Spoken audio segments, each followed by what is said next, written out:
I used to think the hardest day of my life was when my husband Robert passed away. We'd been married 42 years. After the funeral, the house felt like a hollow shell, quiet, too big for just me. Every creak of the floorboards reminded me of him. Every empty chair reminded me I was alone. At 68, I never thought I'd be starting over. But grief has a way of making the strongest walls feel paper thin. And then out of nowhere, my grandson Ethan called, saying he wanted to move in and take care of me. Before I go on, let me ask you, where are you listening from? A small town like mine or a big city far away? Tell me in the comments, I'd love to know. And if family stories like this touch your heart, please subscribe so you don't miss what happens next. My daughter lives 2 states away, busy with her own children. My son Ethan's father died young in a car accident. So when Ethan, my only grandson, called me one afternoon, my heart leapt. "Grandma," he said, his voice warm, "I've been thinking, maybe I should come stay with you for a while.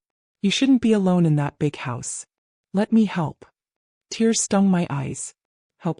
That was all I'd wanted since Robert died. Someone to sit across from me at breakfast, someone to hear the silence with me. "Of course, dear," I whispered. "Of course you can." Ethan arrived 2 days later, a duffel bag slung over his shoulder, that same crooked smile he'd had as a boy. "Grandma, you look great," he said, hugging me tight. "We're going to take care of each other." For the first time in months, laughter filled the halls. He carried groceries, fixed the leaky faucet Robert had always meant to repair, even made me tea in the evenings. I told myself Robert must be smiling down on us, glad I wasn't alone anymore. One evening, as we sat by the fireplace, Ethan leaned back in his chair. "You know, Grandma," he said casually, "this house is worth a fortune now. The market's hot. Ever think about selling?" I frowned, surprised. "Sell? Oh no, Ethan. This is my home. Robert and I built our lives here." He laughed quickly, waving it off.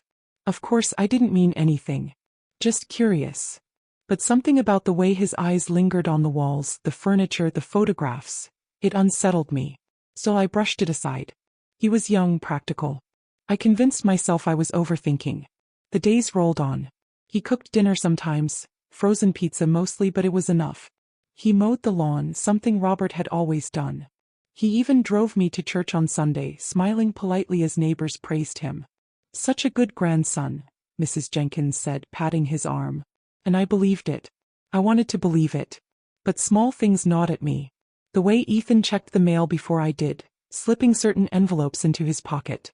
The way he asked how much my pension was, how many accounts Robert left behind. One night, I walked into the kitchen and found him at Robert's desk, the drawer open, papers scattered. "What are you doing?" I asked. He jumped, then laughed nervously. "Just looking for a pen, Grandma." "Relax." I told myself to trust him. He was family. Blood. But that night, lying in bed, I remembered Robert's words long ago. "Trust is earned, not given." And for the first time, a sliver of doubt cut through the warmth I'd felt since Ethan arrived. Still, when he said goodnight, kissed my cheek, and called me Grandma with that boyish smile, I pushed the doubt away. Because I wanted so badly to believe he was here for me. Not for something else. The next week slipped by in quiet routines. Ethan made himself comfortable in the house, claiming the spare bedroom as his own. I didn't mind. The sound of footsteps in the hallway, of music faintly playing behind a closed door. It felt like life again. One morning, I found him at the kitchen table with a notebook open, scribbling numbers. "What are you working on?" I asked, setting down a plate of eggs. He looked up quickly, closing the book. "Just budgeting, Grandma. Trying to figure out how I can help you save money." I smiled, though unease pricked at me. "That's thoughtful, Ethan. But I've managed my bills for a long time." "Of course," he said with a grin, "but why not make it easier?" That evening, as I sorted through old letters, Ethan wandered in. "Grandma," he began casually, "how much do you get from Social Security each month? And your pension from Grandpa's job?" I blinked, startled. "Why do you ask?" He shrugged. "I just want to make sure you're secure. Something happened, you know. I'd be here to take care of things."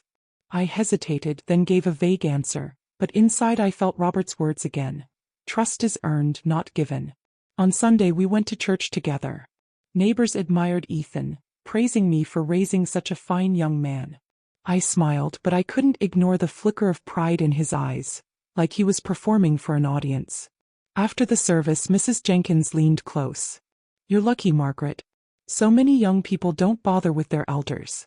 He'll take good care of you." I wanted to believe her. Truly I did. That afternoon, I napped in Robert's recliner. When I woke, the house was too quiet. I walked to the study and froze.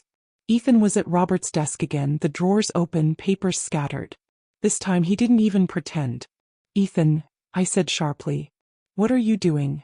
He looked up, caught, but his smile returned too quickly. "Relax, Grandma. I was just curious about Grandpa's old insurance policies. You know, making sure everything's in order." My chest tightened. "That's not your concern." He held my gaze for a moment, then closed the drawer slowly. "I just don't want you to struggle. That's all." That night at dinner, the silence between us was heavier than usual. He talked about investments, about how smart people knew how to grow money instead of letting it sit. "You know, Grandma," he said, cutting his pizza, "you could probably live better if you sold the house. Get a nice condo, less work for you. I could help with the paperwork." I set down my fork. "This house is where Robert and I built our life. It isn't just walls and wood, Ethan. It's my home." He raised his hands in mock surrender. "I get it. Just thinking ahead." But the way his eyes lingered on the ceiling, on the chandelier Robert had hung himself, told me he wasn't thinking about my comfort. He was thinking about ownership. Later, lying in bed, I couldn't sleep. The house felt different. Less like a sanctuary, more like a stage where I was the last to understand the script. I thought back to Ethan as a boy, running through the yard, sticky with ice cream, laughing as Robert chased him with the garden hose. I wanted that boy back, the one who loved us without question. But the young man now sleeping under my roof? I wasn't sure who he really was. The days that followed felt heavier, like clouds gathering over the house. Ethan still smiled, still called me Grandma, still fetched groceries and carried the heavy bags. But behind his grin, something darker lingered. One evening, I woke in the middle of the night, restless. As I passed the hallway, I heard his voice, low, urgent. I crept closer, barefoot on the carpet. Ethan stood in the kitchen with his phone pressed to his ear. "Yeah," he whispered. "She's got the house, the pension, everything. No, she doesn't suspect. Yet. Just give me more time." My stomach dropped. He paused, listening. Then he said something that froze me to the floor. "I'll get her to sign. Don't worry. Once it's in my name, we're set." I pulled back, my hands trembling. He ended the call and slipped quietly down the hall, never knowing I'd heard. Back in my room, I sat on the edge of the bed, my heart pounding. Sign what? What could he possibly mean? For the first time since Robert died, I locked my bedroom door. The next morning, Ethan was cheerful, humming as he fried eggs. "Sleep well, Grandma?" he asked. I forced a smile. As well as I could. But I watched him differently now. Every move seemed rehearsed. When he poured me coffee, when he asked about my health, it felt less like care and more like calculation. Later that day, I noticed the study door slightly ajar. Inside, the desk was neatly closed, but a manila folder sat on top. I shouldn't have looked, but I did. Inside were forms, legal documents half filled. One caught my eye, quitclaim deed. My name was printed at the top. Margaret Eleanor Hayes. And under it, a blank line waiting for my signature. Ethan's name was already filled in as the new owner. My knees nearly gave out. I closed the folder quickly, shoving it back before he could notice. But the truth roared in my ears. This wasn't about helping me. It was about taking everything I had left. That evening, Ethan sat across from me at dinner, grinning as if nothing were wrong. "You know, Grandma," he said, "I've been reading about ways to make things easier for older folks. Like putting property in a relative's name just in case something happens. Saves on taxes, avoids probate. You know, legal stuff." I stared at him, trying to keep my voice calm. "That sounds complicated. I don't think I need to worry about that." He leaned forward, his eyes shining. "But think how much stress it would save you. I could handle everything. You'd never have to worry again." My hands tightened around my fork. "I'll think about it." That night I couldn't eat, couldn't sleep. I sat with Robert's photo on the nightstand, his steady eyes watching me. "Robert," I whispered, "I don't know what to do. He's our grandson, but he's not the boy we knew." Tears slipped down my cheeks. Because as much as I wanted to protect the house, the memories, the life we'd built, I wanted even more to protect Ethan. To believe he wasn't truly lost. But deep down I knew. The young man living under my roof wasn't here to save me. He was here to strip me of everything. The next morning I sat at the table with my coffee, pretending to read the newspaper. My hands trembled slightly, but I forced myself to appear calm. Ethan walked in, cheerful as ever. "Morning, Grandma. Sleep well." I lowered the paper, meeting his eyes. "Ethan, I've been thinking about what you said last night. About putting the house in your name." His face lit up too quickly. "Really? That's great, Grandma. It'll make everything easier for you." I sipped my coffee, hiding my unease. "Maybe. But something like that feels big. I think I should talk to a lawyer first." For a moment his smile faltered. Then it snapped back in place. Of course. That's smart. I'll even go with you." But his eyes betrayed him. He didn't want me to talk to anyone. Later that week, when Ethan went out for groceries, I made my move. I took the manila folder I'd seen and carried it straight to Mr. Callahan, the family lawyer who had handled Robert's affairs. He frowned as he flipped through the pages. "Where did you get this, Margaret?" I hesitated.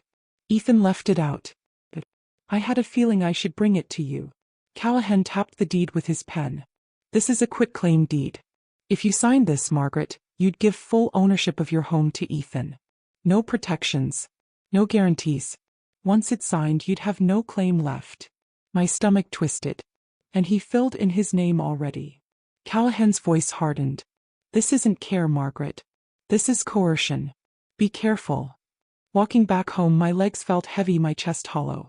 The streets I'd walked for decades felt unfamiliar, dangerous. When I reached the house, Ethan was already back, bags of food on the counter.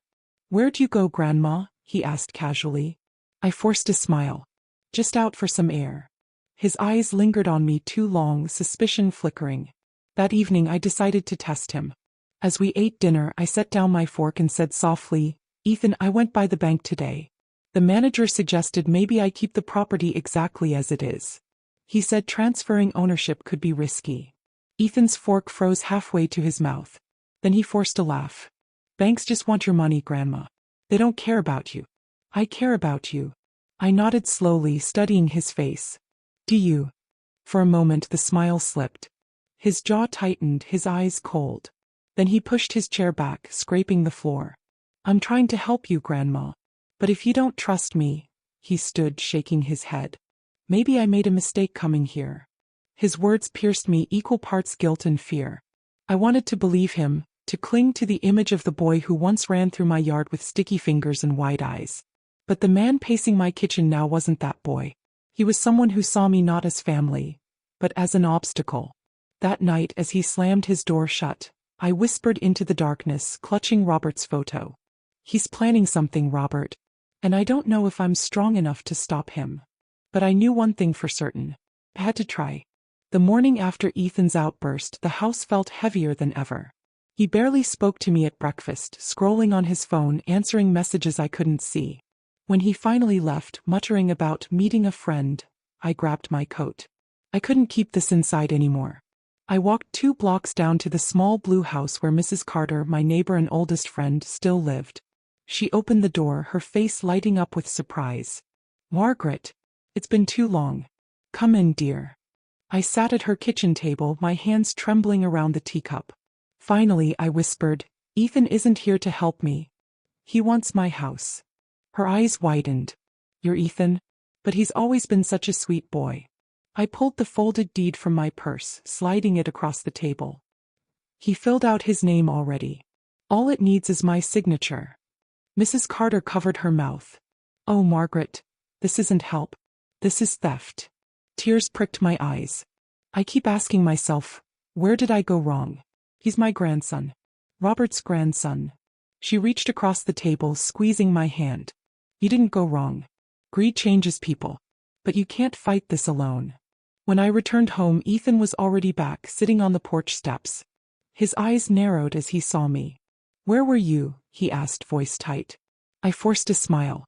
"Just visiting Mrs. Carter." His jaw clenched. "You don't need to go around telling people our business, Grandma."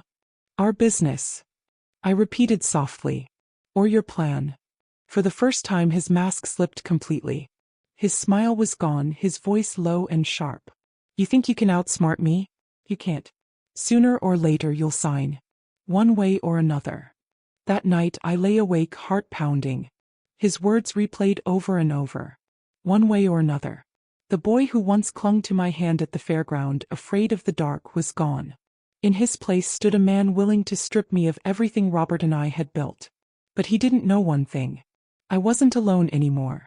The next afternoon Mrs. Carter came by with a name scribbled on a piece of paper. Laura Briggs, she whispered. Retired detective. She helped my cousin with a property scam years ago. If anyone can help you, she can. I tucked the paper into my pocket, my heart steadier than it had been in weeks. Because if Ethan wanted a war, he was about to get one.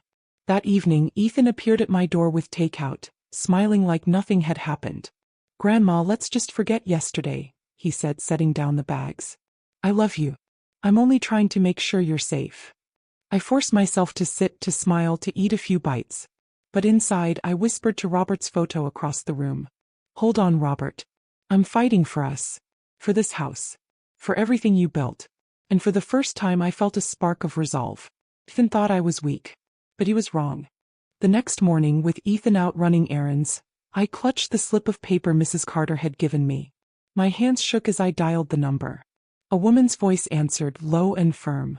Briggs. I swallowed. Laura Briggs? My name is Margaret Hayes. Mrs. Carter gave me your number. I need help. There was a pause, then a sigh. People always call when it's already too late. What's happening? So I told her. About Robert's death, about Ethan moving in, about the deed with my name at the top and his already filled in below. Her tone sharpened. Do you still have the papers? Yes. Bring them. And bring yourself. Today.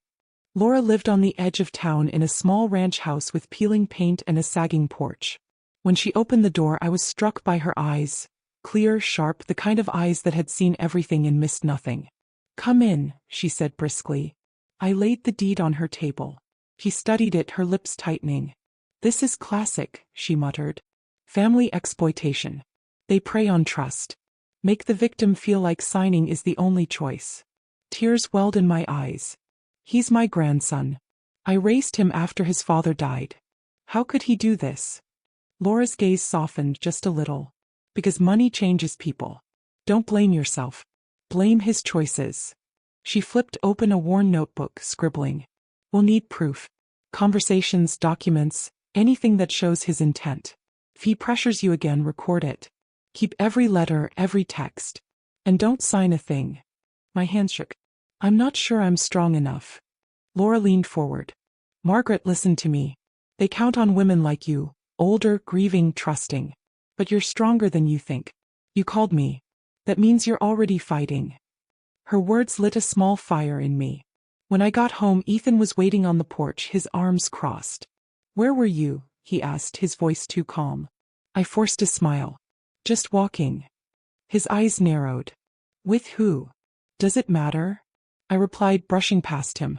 Inside, I could feel his gaze burning into my back. That evening at dinner, he tried a different tactic.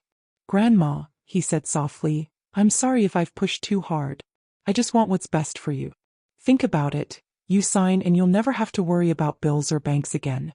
I'll handle it all. I met his eyes, steady now. I'll think about it. He smiled, but it didn't reach his eyes. And this time I clicked on the small recorder Laura had given me, hidden in my pocket. Later, when he went to bed, I sat alone in the kitchen, listening to the faint hum of the refrigerator. For the first time in weeks, I didn't feel completely powerless. I had someone on my side. I had proof beginning to form. Ethan thought he could corner me, pressure me until I broke. But he didn't know I'd already taken the first step to fight back. 2 days later, I woke to the sound of unfamiliar voices drifting through the living room. My stomach knotted as I slipped on my robe and stepped into the hall. Ethan stood by the fireplace with 2 strangers, men in crisp suits, clipboards in hand. There she is, Ethan said with a bright smile, like I was some display. Grandma, these gentlemen are here to take a look at the house. Just routine. You don't mind, do you? One of the men nodded politely. Lovely place, ma'am. Real value here. My heart pounded. What's this about, Ethan? He walked toward me, lowering his voice. Relax, Grandma. They're just appraisers. No harm in knowing what the place is worth, right? I forced a thin smile. I suppose not. Inside I was trembling. But Laura's voice echoed in my mind. Keep calm. Gather proof.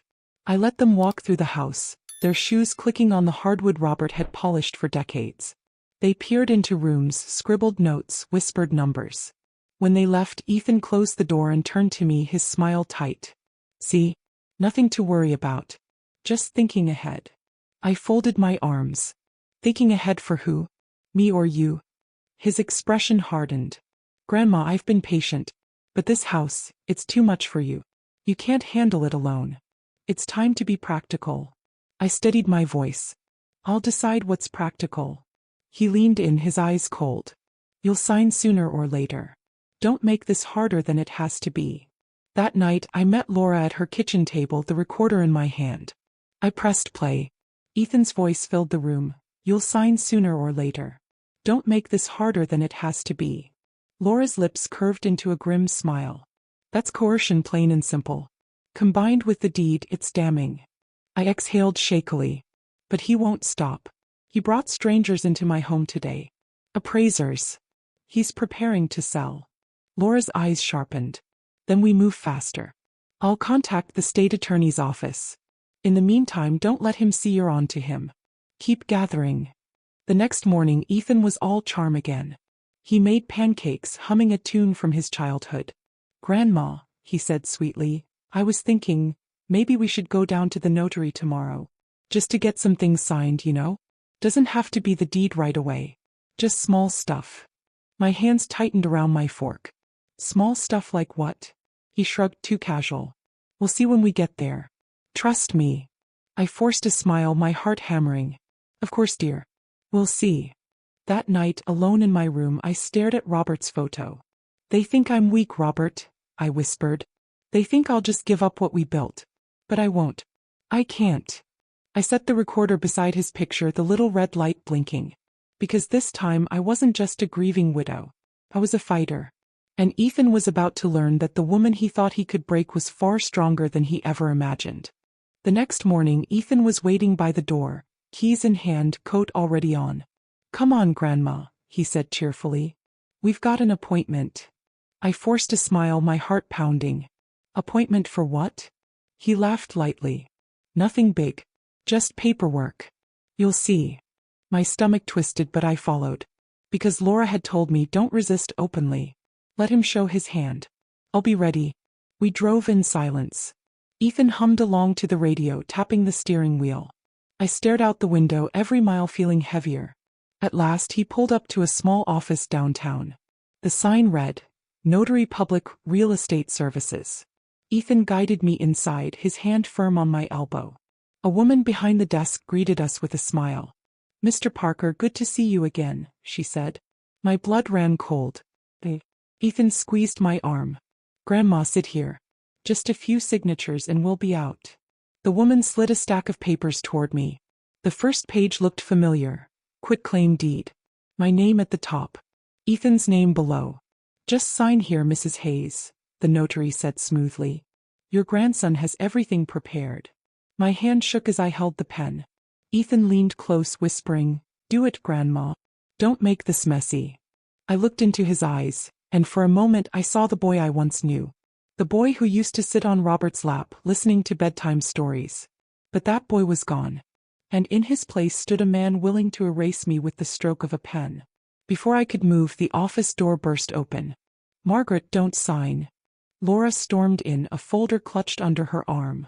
2 uniformed officers followed. Ethan jumped to his feet, his face pale. What is this? Laura dropped the folder onto the desk. Evidence. Recordings of coercion. Copies of fraudulent documents. Enough to show exactly what you've been doing to your grandmother. The officers stepped forward. Ethan Parker, you're coming with us. Ethan's mask cracked. You can't do this. She invited me here. She wants me to take care of her. I found my voice, trembling but firm. No, Ethan. I wanted you to be family. But you only wanted what I had. And that ends today.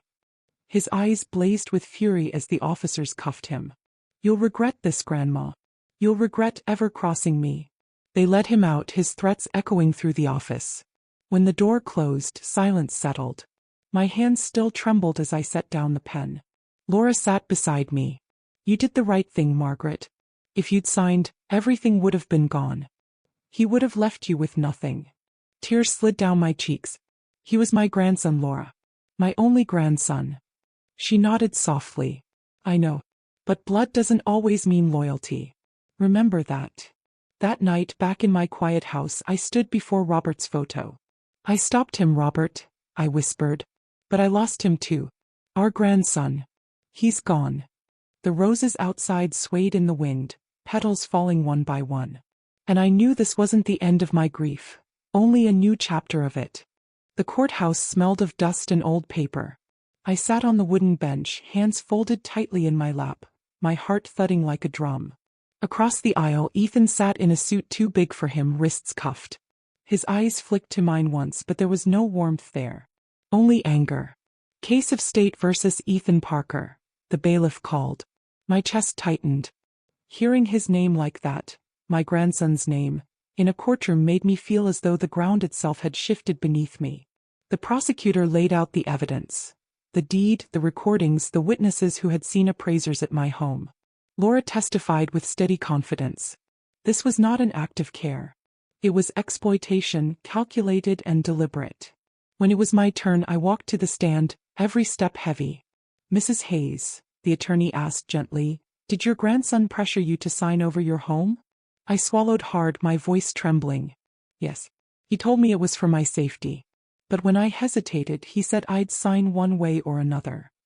Gasps rippled through the room. Ethan shifted in his chair, jaw clenched. His lawyer tried to paint him as a misguided young man, overwhelmed by responsibility. He only wanted to help his grandmother manage her affairs, the defense argued. But when the recordings played, Ethan's own voice filled the courtroom. You'll sign sooner or later. Don't make this harder than it has to be. The words echoed like a verdict before the judge even spoke. At the end of the day, the gavel struck. Ethan Parker, guilty of attempted fraud, coercion, and elder abuse. Sentenced to 5 years in state prison. The room blurred. 5 years. My grandson, Robert's flesh and blood, would spend his youth behind bars. Ethan's eyes finally met mine as they led him away. For just a moment, beneath the fury, I saw something else. Regret. Fear. But then he looked away and the moment was gone. Afterward, Laura walked me out of the courthouse. You should feel proud, she said softly. You stood up for yourself. You stopped him before it was too late. I nodded, but tears blurred the sidewalk. I stopped him, yes. But I lost him too. And that's a wound no verdict can heal. She placed a hand on my shoulder. You survived, Margaret. That matters. And Robert would be proud. Back home, the house felt emptier than ever. No footsteps in the hall. No humming from the kitchen. Just silence. I sat by Robert's photo, lighting a candle. He's gone, Robert. Our grandson. He tried to take everything and now he's lost everything. I don't know how to forgive him. I don't know how to forgive myself.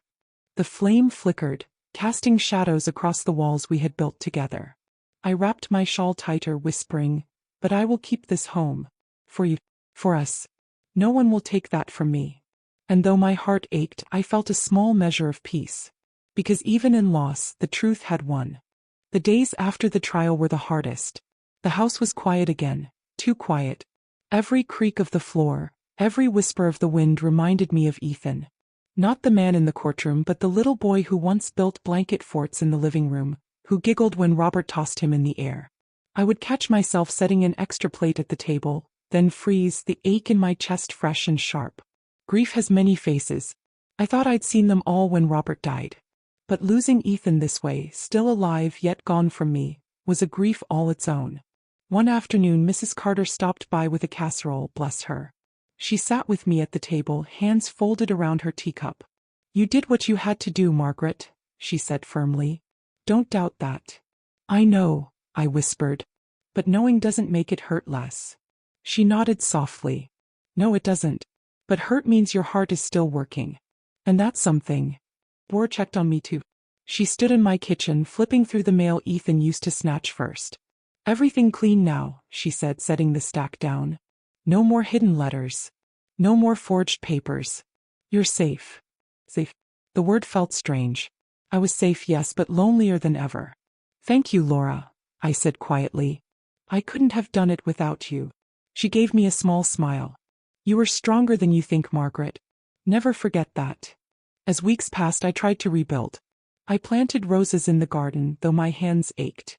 Each bloom felt like a promise to Robert that I was still here, still fighting. Neighbors waved when I walked down the street. Some whispered pity in their eyes. Others nodded with respect. But at night, when the house was still, I would light a candle by Robert's photo and whisper, I kept it safe, Robert. The house. Our life. But the cost was higher than I ever imagined. Then one evening, as the sun dipped low, I sat on the porch with Mrs. Carter. Children's laughter floated from down the street. You ever think you'll forgive him? She asked gently. I stared at the roses swaying in the breeze. Maybe. Not today. Maybe not tomorrow. But someday. Because if I don't, the bitterness will take what's left of me. And I've lost enough already. She nodded, her eyes misty. I leaned back, breathing in the scent of the flowers, feeling the weight in my chest ease just slightly. The house was still mine. The memories were still mine. And though I had lost so much, Robert and now Ethan, I hadn't lost myself. I whispered into the dusk, almost a prayer. I will survive. For you, Robert. For me. For whatever time I have left. The candle flickered in the window behind me, its light soft but steady. And for the first time in a long while I felt something like peace. Not happiness. Not yet. But the beginning of it.